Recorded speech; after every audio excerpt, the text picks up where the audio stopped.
Hey guys, thanks for tuning in to another video on ForgottenWeapons.com. I'm Ian McCullum, and I just want to talk through a pet peeve slash recommendation slash situation that came to light came to light very specifically for me just yesterday with a video that I posted yesterday on Indonesian 303 conversions of M95 Mannlicher rifles. Now, here's my concern. There used to be a place in the market for a firearms researcher to research and write an article and get paid for it on some interesting collectible firearms topic. Like, for example, the 303 conversion of the Dutch M95 Mannlicher rifles.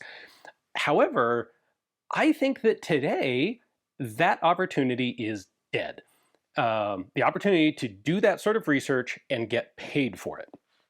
And I don't know if this is a good thing or a bad thing. It's certainly, it's a bad thing for the people who were making a living doing that sort of research, but it's also kind of a good thing for the people who are reading that research, because the reason that this opportunity is dead is that we have the internet now. And online posts of what are essentially like amateur researchers putting a lot of time and effort in to do a really good explanatory post about a particular collectible firearms thing, case in point, Indonesian conversions of Dutch Mannlichers, that going up on an internet forum like Milsurps or gun boards, or there's a plethora of other forums out there with more specific, there's Luger forums and Mauser forums and you name it. But if you put information on a forum like that, it's actually accessible. It is readily searchable to everybody, and your work actually gets read, but you don't get paid for it. There's no compensation model for that sort of thing. Where before the internet, if you were doing that sort of research, you would publish in a magazine, and typically you would get paid for it. Now, you wouldn't get paid very well for it, but there were people who made a living doing this sorts of thing. The downside is there wasn't just one magazine.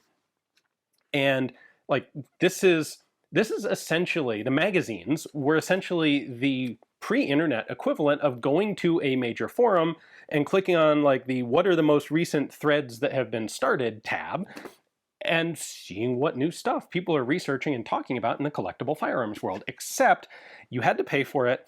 It arrived in paper form at your house once a month, and each different forum had its own subscription, and if you really wanted to be clued into everything, you had to subscribe to all of them.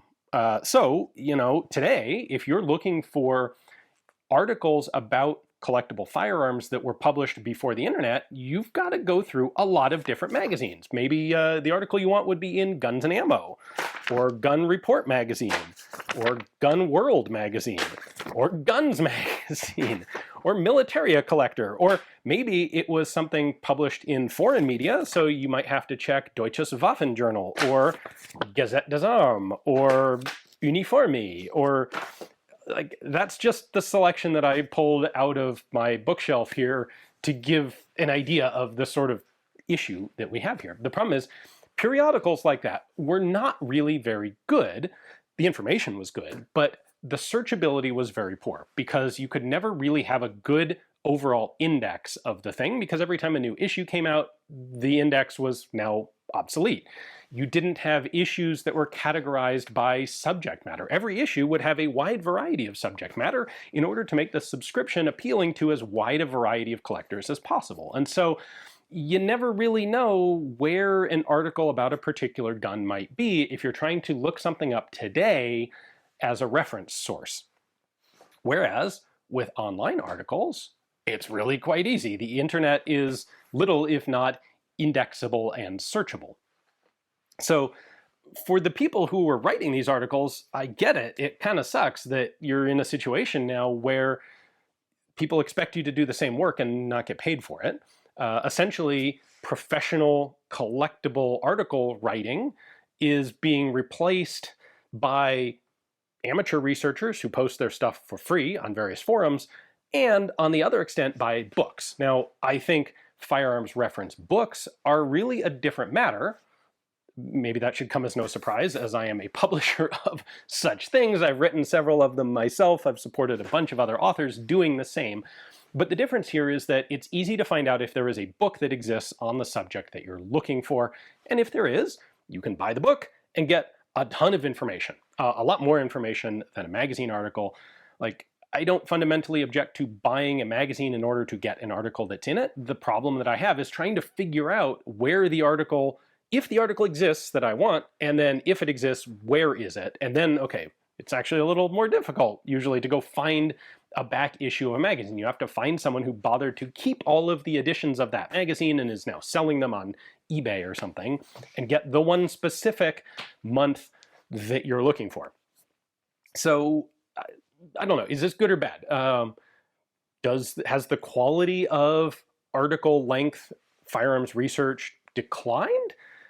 Maybe, probably in the aggregate, if you compare everything that's being published now, yeah, I'm sure it has gone down, but the best of the material that's being published for free on internet forums is really excellent. It's as good as anything that was ever published in any of these magazines, and it's both like it's available to everyone, and more importantly, it's searchable, it's findable by everyone, which I think is a huge benefit. So I don't know where exactly I'm going with this. This came up specifically in my case because I was trying to do a video on Indonesian conversion of Dutch M95 Mannlichers, and it was only basically by accident that I discovered that a professional author, a guy who's actually written a number of firearms reference books that I have and which I like, well, he did a bunch of research, got some great contacts in Indonesia about these guns, and put together an amazing article on them, which was then published in Gun Digest number 78,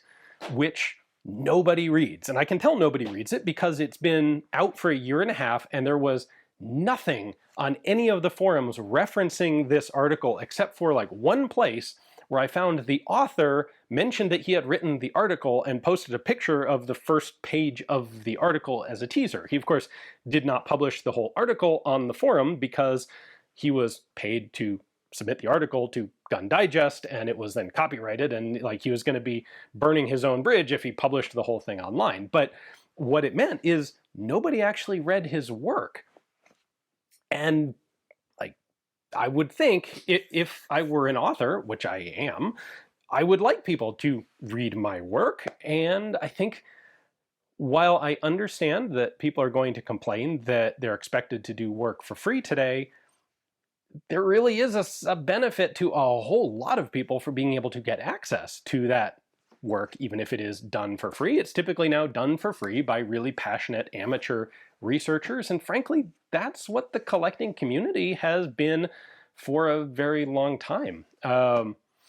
If you are doing, I guess the point I want to make on this, this is just kind of a spur of the moment thing, because it just came through so clearly to me with this particular example.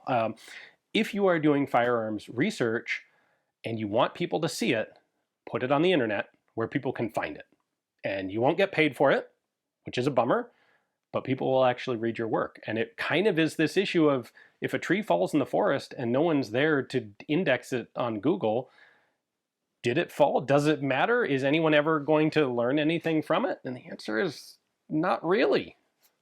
Anyway, let me know what you think about this. Is this a good thing? Is this a bad thing? I don't know. Tell me in the comments. Thanks for watching.